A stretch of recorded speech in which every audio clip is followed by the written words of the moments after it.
Good evening. This is Muhammad Paul from Nushoor Institute. If you could please explain who you are, where do you live, what is your occupation, and what are you studying? Um, Good evening. My name is Abdullah Masoud. I live here in Buffalo, and I'm a resident here in Buffalo. At the moment, I'm a student. So in terms of occupation, it's Nushoor Institute, and aside from that, uh, I do interpreting for refugees. Uh, in terms of school, I am in my third year of college, doing bachelor's of mechanical engineering and bachelor's of engineering sciences. Right now, here at Nushoor, I am involved with the power team. I lead the team, the overall team, which has the power storing energy, generating energy, and all these projects. And my current project is storing energy, which you can see behind. That's the portable power station, which stores energy in a battery, which then can be used through different means for different consumers. How did you hear about Nushoor, and why did you join?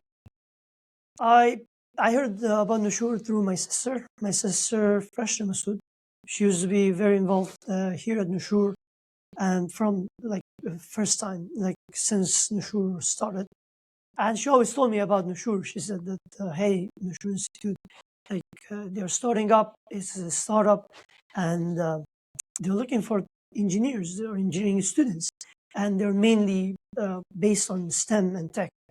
At first, I was in my first year of college, my second year of college, and all my focus was just getting good grades, getting high grades, keeping my GPA high. That's all I was thinking. And at the same time, I was really young as well, so I never really thought about it. I was like, yeah, I'll join, uh, uh, but I never took it seriously until later when my sister told me about it again, and then I mentioned it to my friend Mohammed Powell, and he said, "Yeah, why not? Let's check them out.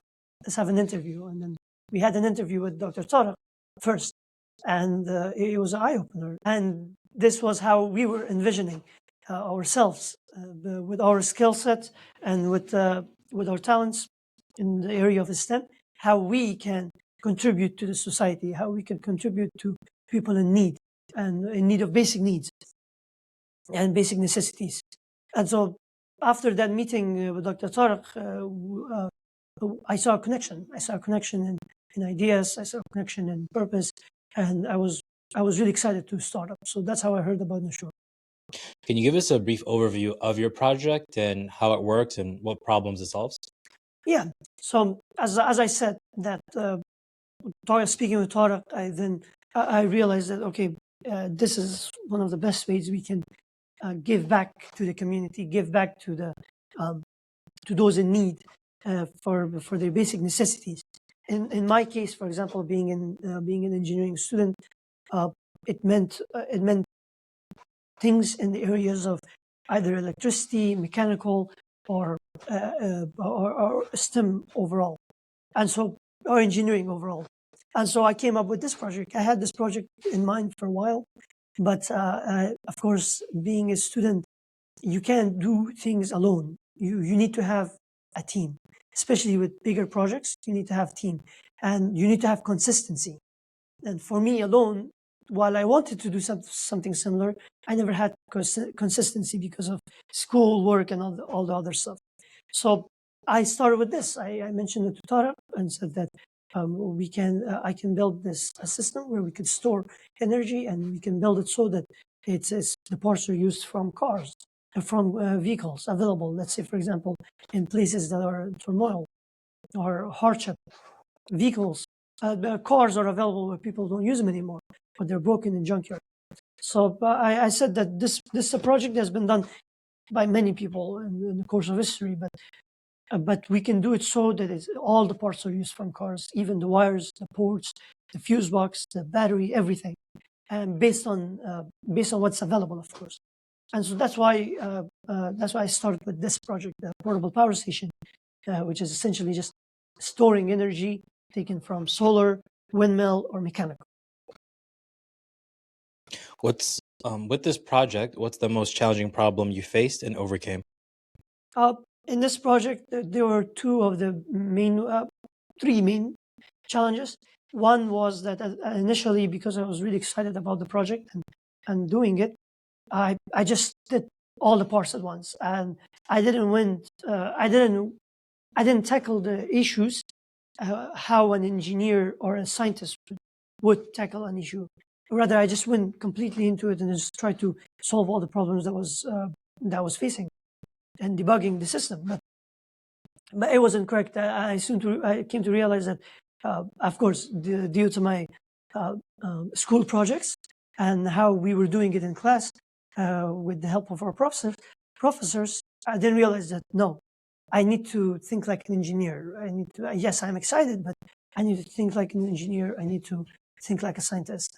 That is dividing this system into subsystems and then experimenting and testing those subsystems, recording data, and doing more experimentation, recording more data, interpreting that data, and then integrating all those subsystems into one subsystem. This makes the task easier and also makes overall leaves less bugs for us for me to debug and try to find solutions for. That's one. Second one was battery. A car battery is a lead acid battery. It's a battery that it can be deep cycled, but it's not safer, nor for its lifespan, nor for the battery and overall. A lithium battery, for example, lithium ion would be better. However, a lot of places where we're helping and a lot of places that I'm building this project for, the people, they don't have a lot of lithium ion batteries available. So what can we do with these batteries that they have available? And what are some of the tricks and tips and tricks that we could use it so that we don't damage the battery overall? That's the second challenge I had to face. And then the last one was the fuse box. So we take the power from the battery, okay? Or we take the power from solar, for example, or mechanical, and through the generator, and the battery stores it. Okay, how can we use that stored power? We have to regulate that power. It's in order for us to use it in a safe manner. So that was fuse box. So of course we have fuse box available everywhere. We can take one from the market and use it. But places don't have them available. Can we use fuse, because a car has multiple fuse box? Can we use fuse box from a car? And which one of them can we use? How can we integrate it into the system? And that brought me to one of the fuse box from the car, which was like a smaller one, and how to use this in order to integrate it into the system and then attach it to ports, then use the power from the battery in a much more safer manner, in a regulated manner. And so that the phone wouldn't fry up, the laptop wouldn't fry up, a heater attached to it wouldn't fry up, all that. So yeah, these were the three challenges I faced.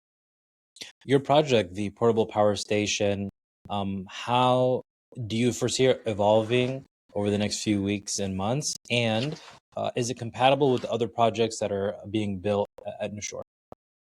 Yes, so evolving, of course. These are innovations. This is not an invention.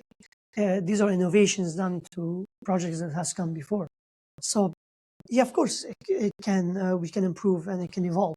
And for example, one of the other things which I want to do is, instead of the box that I have built for it, instead of this, I would use a crate, the crate that's easily available around the place, a plastic crate or whatever, and put the materials in there and use that, or even using similar another battery the same as this, and using it in parallel and increasing the amount of power stored.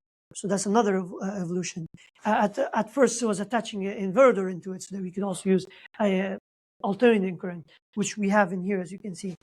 Before it wasn't here.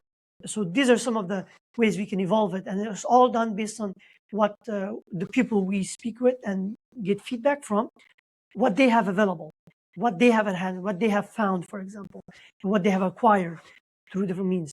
So just using that and then applying it to this. In terms of this being applicable with other projects or other projects being applicable with this is a storage box. It's not a generator. It does not generate electricity. It stores electricity, and it outputs electricity in a direct current and an alternating current.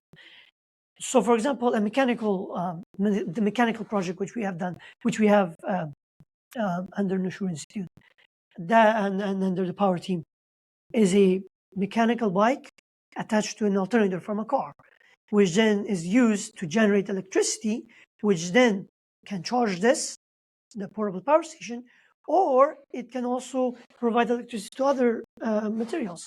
But mainly the purpose would be charging the portable power station and storing electricity in the batteries for future uses.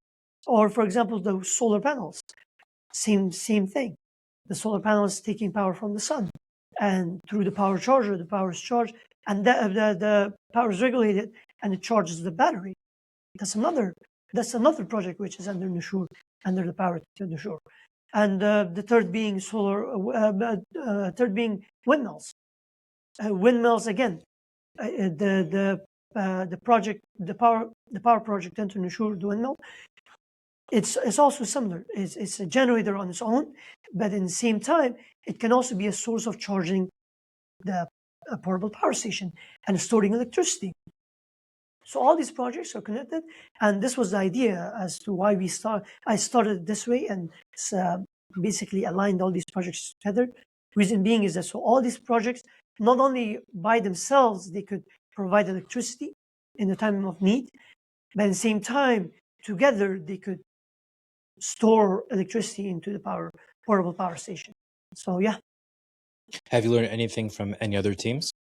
Yes, of course. I've learned a lot from many teams. For example, our drone team. I've learned how they have divided each task successfully and how they tackle these issues one by one and as a team. So that I'm really interested in how what their project is coming out to. But every time I see their plannings and how they build, that's a form of inspiration for me. For example, my project, our brother Anas, for example, a huge inspiration for me. Reasons being is that I don't say this in front of him, and because I don't like to say it in front of people, but realistically, the amount of joy, the amount of excitement, the amount of dedication he shows at Nushoor for these projects is incredible. I've never seen it with someone else, not myself, not anyone else. So I really I take the inspiration from him, the dedication and the excitement of doing these projects. Our brother Bilal, who is always here, always see him. He always shares his information. He is the one who is in charge of the mechanical generator with a bike, with a electric bike, and with a simple normal bike. And again, the way he's here all the time, how he does the projects, same thing. And so all these are all different ways I get inspiration from the teams. And of course, this is only some of the teams. There are many other teams that they have. The team members and their projects have their own inspirational factor, which I look at and I get inspired. I get motivated, and I get excited to do more about this project at Nushoor. What makes Nushoor Institute different from other humanitarian relief organization efforts? As I've always said, that I've been to many other organizations. I've worked with them, volunteered with them. I've seen how they have done stuff. I've been part of many. But at Nushoor, the biggest difference is we don't just give an aid, or we don't go to like with the people who are connected. We don't go to them and say that, okay, this is a project, you can have it, and this is how you do it. Not a design, but this is a project, you can have it, this is how it works. That's it. Rather, we go to them and say that, what do you have available, and how can we help you? And then we build a project for them. Then we teach them how to build that project. It's like we don't just give them the fish so that they won't be hungry anymore. Rather, we show them how to fish, so that they could, even if we're not there, if someone else is not there, if the aid is not there, people could fish and they're not hungry anymore. So similarly, we don't just give them electricity, but rather we go to them, we teach them how to generate their electricity through different things around them. And like, these projects are not like sophisticated projects. These are simple materials in everyday life around us that we use to build these projects. It's like the freedom of doing these projects, or just having the ability to do them, and the overall process of doing this, but also connecting it back to academia, which is really awesome. It's like everything connected to each other. It's not just do the project and boom, that's it. Rather, it's doing the project, writing a report, or writing a proposal, doing a presentation, presenting it, doing the project itself, and then writing a report about it, doing lots of videos and technical writing, and then moving on to another project, which is another part of why I love it, because I love writing. So, yeah. Speaking of academia, if you could just refresh us on which school you're currently attending and how did your experience there, your education there, help prepare you for your role currently at Nushoor? Yeah. So I attend University at Buffalo. I am in my third year of mechanical engineering and engineering sciences. And at the moment, we're in the third year and the junior year. A lot of these projects we're doing is really closely related to projects we are doing at Nushoor, or the projects I see at Nushoor, or the process of doing those projects and experimenting them in the lab rooms are very similar to what we do here. And that's one of the biggest factors of why we have been so successful with these projects, is that when we do a project, let's say at UB in one of my engineering labs, when we do a project, we go through a full course of, okay, how are we going to set it up, the proposal for it, presentation for it, and then the materials, gathering them is a logical researching part of it, and then doing experimentations. What do we need to change? How are we going to go about these subsystems, or experimenting on the subsystems? What is the overall project we're going to achieve? What is the idea we want to achieve? What are the functions of that project? For example, one of the projects we are doing, we started, of course, but we are doing at the moment is a robot arm, a desktop robot arm. What is the function of them? Like, what's the function you're trying to achieve with that project? How are we going to divide that project into subsystems for us to make it easier for us to do it? How much research, how much time do we have to put on research? What's the schedule like? How many hours each team member has to put for overall? So all this is skills we learn in school, in these lab rooms, and we have been learning since middle school, high school. And so all that, we just take them, and at Nushoor, it's practical. And at Nushoor, it's real world. Because then at college, you can make it real world, but realistically, when we as students, we do these projects, we're doing it because it's in the curriculum. And we have to show good work in this the class material. However, the skill set, the talents we acquire, the skills we acquire, the perks we acquire from these projects can be used for real world. And being able to come here at Nushoor, work on these projects, and implement those specific skill sets and talents into everyday project for the real world and its problems, it's incredible. It makes it even more fun and enjoyable to work at school or do projects at school. It's just a better experience in the overall field of engineering. Where do you see Nushoor in 5 years? That's a good question. I see Nushoor in 5 years. I see Nushoor somewhere really far, somewhere where it's high. It has achieved many things, and God willing, it's a strong. It's at the top. It has multiple events. It has multiple programs. It has many students, many organizations interested in it. It has done many projects which has helped many people around the globe, all over the globe, wherever people are in need of basic things: power generation, water purification, sewage management systems, or heating, or basically housing, proper structures for their housing. I see Nushoor where in an area, in a place, in a space where it has excelled in each of these areas of relief, which it has excelled in each of this, and it's huge. It has teams working under it, doing many projects. So I see it far, because the idea we have here at Nushoor, the understanding, the mindset is that we're looking at the misery of the people, how we can help them, and we look beyond to the point where, okay, sometimes some projects we have that are in the locker, basically, it's not used yet. It's after these projects, for example. But we already thinking about it. We already thinking about, okay, how we might not have people now, for example, because it's so new. But in that future, we have this project going on for structure, for housing. We have this project for heating. We already think about those, and we already think about that future project.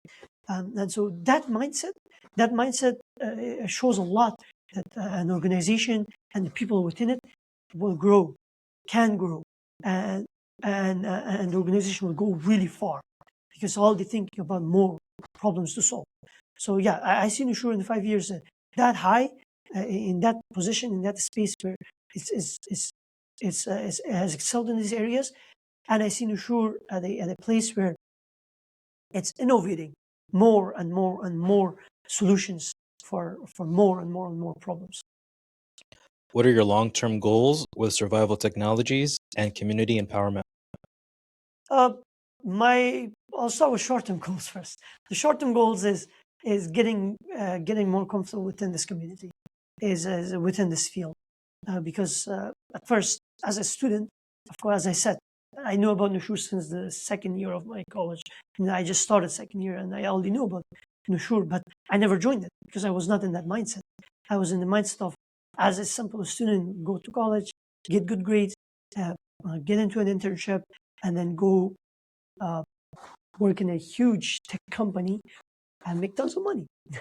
That's a lot of students. That's what they're thinking, because a lot of students are young when they start up, and they are not really matured in the field of study which they're interested in. So for them, it's that, build a family and work, do this, do that, and of course that's not bad. That's a good thing. Yeah, it is. But as humans, we have the ability to be multidisciplinary. We have seen this in history with many scholars, with many um, engineers and scientists. They were multidisciplinary. We as humans, we can be multidisciplinary. So if we can be multidisciplinary, then why not? Why not do that, as we always taught as kids growing up, okay, finish college, finish school, go to college, get good grades, finish college, get into internship, do good, get a job, do good, make money, establish a family, grow a family. We, as students, we can do that, but at the same time be multidisciplinary and do more to the world. And here at Nushoor, that's what it is, where we can do more. We can do more to the world, and for me, short-term goal is, okay, I'll do good in my classes. I'll learn more. I will understand more, and I will come here, apply it. And with regards to these projects, I've put each different milestones for myself. I'll achieve this. I will achieve that, and I'll reach it. How I will reach it, and all this for me, in my mindset, is all these short-term goals will help me reach the long-term goal. That is, that I want I want to have these projects implemented within these communities that needs them, and I see the people within these communities using them, and each time they use them, it would bring me joy. It would bring me honor. I'll be honored by it. Seeing people having electricity, to be able to use that electricity to keep communication within families or within the community. Seeing people using that electricity to light up their streets, light up their whole houses, or seeing them using the electricity to heating themselves up in the wintertime. Seeing the people using the structures for their home so that their homes wouldn't flood if they live in a hardship in a tent, for example, or using proper structures for their home so that the home could trap heat. You having systems where they could heat themselves up during winter, having systems where they could purify their waters so that they could have drinkable waters, or having proper food to eat and consume. Growing food, how to grow it properly, or raise livestock, like all these different projects, for example, and whichever I will be in, and I would help build it up. A long-term goal, I would like to see it implemented. I would like to see it. I would like to see it working, and I would like to see people expanding it, making it better, making it more efficient, that's a long-term goal I have here at Nushoor, and that's the main goal I want to think about. Describe Nushoor Institute in 3 words. I gotta think about this. In 3 words, I would say that the Nushoor is innovative, as it's is innovating in these sectors of technology, which for people living in a comfortable life like us, we wouldn't realize it, right? We wouldn't see it because we have that switch, turn on, turn off, and the light goes out, goes off. The heat turns on and turns off. For us, it's easy, that comfortable life. But with Nushoor, it's being innovative. It's expanding on is bringing new problems and new solutions to problems and expanding on them. So having that innovation in there, being resourceful. For example, using resources from ground, from people, and even these projects or any of the projects within the Power team, we're not doing these projects with parts, buying parts from Home Depot, or which is here places where we can get these resources from, these stores. Yes, our prototype or proof of concept, of course, we have to understand if our idea is working or theory is working. But with the main project itself, it's all the parts available wherever we're helping. So if we're helping people, let's say in refugee camps in Bangladesh, what do they have available? They don't have PVC pipes and Home Depot available to them. No, what they have available might be bamboo. What they have available might be broken plastic cans. How can we use that for a windmill? How can we use that or they might have a car available that is broken, is not used anymore, or they don't have fuel for it. How can they use the alternator in the car? How can they use the battery in the car? How can they use the wiring in that car? How can they use the ports in that car? How can they use the fuse box in that car? So all these projects are done based on what they have available, what the people have available. Can they use the tires in that car for structures, stable structures for their homes? All this is from materials they have available. So resourceful. Nushoor is innovative and it's resourceful. And third thing, it's impactful. It leaves an impact, a mark with people, where people will always see it. I will always remember, it's Nushoor. It was Nushoor. We have this available. It was Nushoor. And so impactful. When these projects are established and implemented, people being impacted positively from it.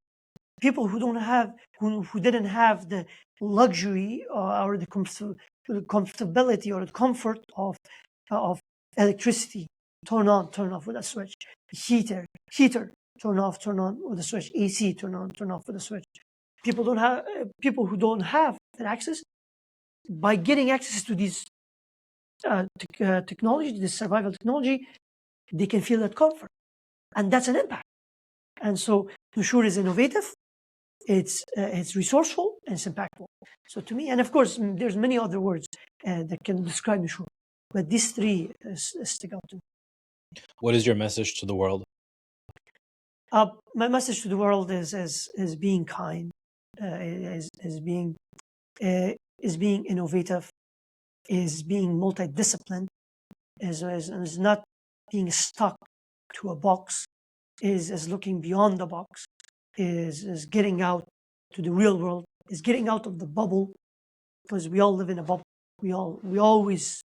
Everyone who lives in a comfortable life lives in a bubble. and they don't realize it until they get out to the real world and see that majority of the human beings in this world, they struggle. They're struggling with life.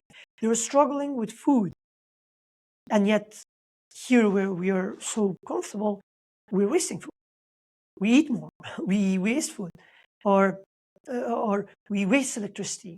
We waste water, and so my message to the world is that getting out of the bubble, getting out of the comfort zone, getting out to the world, being innovative, learning how people live, solving problems, real life problems, and being multidisciplined, learning more than, oh, I will never be an engineer because I'm not good in math, I'm not good in science.